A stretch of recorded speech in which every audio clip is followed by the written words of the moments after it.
ये मोटी सिवैयाँ देख के आपको अपना बचपन तो याद आया होगा। तो आइए आज ये नानी अम्मा की मोटी सिवैयाँ बनाना सीखते हैं कि ये कैसे बनती हैं। तो बिस्मिल्लाह करते हैं। अब एक थाल ले लें जिसके अंदर हमने मैदे को गूँदना है। अब ये 1 कप मैदा है, इसके अंदर हमने शामिल कर दिया है मैदे को। अब इसके अंदर हम तकरीबन 1 से डेढ़ चम्मच इसमें नमक डालेंगे। ये नमक इसके अंदर हमने शामिल कर दिया। अब नमक डालने के बाद इसको हमने अच्छी तरह मिक्स करना है। अब हमने इसके अंदर थोड़ा थोड़ा पानी ऐड करके जो हमारा मैदा है इसको हमने गूंद लेना है। और इसके अंदर बहुत ज़्यादा पानी ऐड नहीं करना, इसको नरम नहीं रखना, इसको सख्त रखना है। क्योंकि ये जितना ही सख्त होगा तो हमारी जो सिवैयाँ हैं वो टूटेंगी नहीं और लचकदार भी होंगी, उनके अंदर लचक भी होगी। तो इसलिए इसको हम थोड़ा सा सख्त रखेंगे। ये है जी मेरी नानी अम्मा की मशीन। ये है इसका इंजेक्टर। सबसे पहले ये इसके अंदर जाएगा, उसके बाद ये इसके साथ बहुत सारी जालियाँ आती हैं, उससे आप सिवैयों की साइज़ मोटा या पतला रख सकते हैं। तो ये जो नॉर्मल साइज़ थी ये मैंने वो रखी है। तो अभी ये मैं उसको फ़िट कर रहा हूँ। तो ये अभी फ़िट हो गई है। अभी उसके ऊपर हम इसकी चरखी लगाएंगे। चरखी का काम ये होता है कि जो इसका इंजेक्टर है ये उसको घुमाएगी, तो आटा जो है वो इंजेक्टर के साथ नीचे जाएगा जाली की तरफ, और जाली से फिर सिवैयाँ बाहर आएंगी। ये लें जी हमारी जो मशीन है वो फिट हो चुकी है। ये देखें जी मशीन कुछ इस तरह की है। ये आटे के छोटे छोटे पीस करके आपने मशीन की फ्रंट वाली जो साइड है इसके अंदर देना है आहिस्ता से, और ऊपर से आपने चरखे को घुमाना है।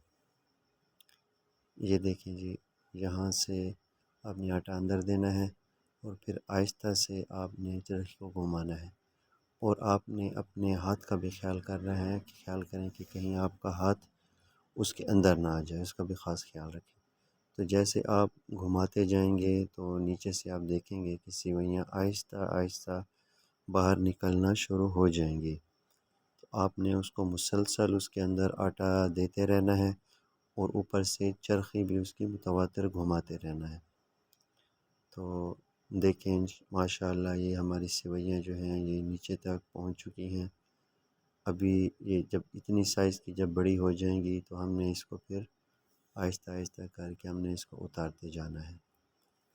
उतार के आपने इसको कोई भी तार वग़ैरह ले लें या कुछ स्टिक हो, उसके ऊपर आपने इसको धूप के ऊपर डालना है ताकि ये धूप के ऊपर खुश्क हो जाए।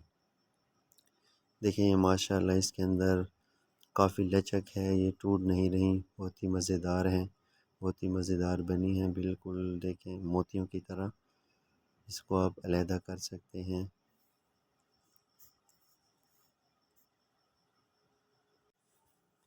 एक पतीले के अंदर पानी ले लिया है और उसको हमने उबाल लिया है, अच्छी तरह गरम कर लिया है, उबल रहा है पानी। तो ये आपने ठंडे पानी में नहीं डालने, ये उबलते पानी में डालने हैं। तो ये थोड़े थोड़े करके हमने उबले हुए पानी में डाले हैं, जितने आपको पसंद हो आप उतने इसमें बर्तन में डालें। और इसको ज़्यादा देर पकाना नहीं होता, बस जब इसके अंदर 1 या 2 उबाल आ जाए तो इसको हम उतार लेंगे। देखें जी इसके अंदर उबाल आ गया है। अब हम ऐसा करेंगे कि इसको किसी जाली वाले बर्तन में निकाल लेंगे, पानी इसका सब बाहर चला जाएगा, गर्म पानी।